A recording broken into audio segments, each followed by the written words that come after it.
many places in the world. You can still hear a mighty Wurlitzer pipe organ playing in a movie theater. These were made to accompany silent movies back in the 1920s. The pipe organ, sometimes played by volunteer Sterling Urian, is just part of the Hollywood movie history, being preserved at El Segundo's Old Town Music Hall. Being in here is like traveling in time. The theater is a step back into the 1920s movie experience. You can still watch silent films here, along with Hollywood classics, and people fill the seats every weekend. But I remember that cartoon that you showed from my childhood. This theater is almost exactly like it was when I was a little kid.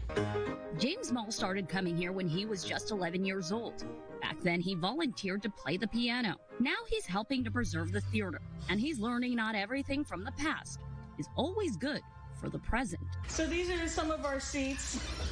As you can see, we're kind of at the end of their lifespan. These seats have been here since the 70s. And so these are what we are up against from week to week.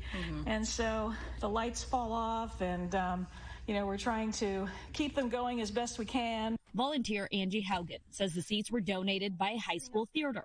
And while they have served their purpose, they are often the only complaint. I think people were smaller back then, and I think that, just the springs and the cushioning and everything has sort of worn down over time. Volunteers now want to invest in these 1920s replica seats to match the rest of the theater's experience. We just want to continue that tradition and capture that feeling. But it won't be cheap. The theater is a nonprofit, and volunteers will need to raise $100,000 soon to get all 176 seats replaced by the end of the year. We're always thinking about the future.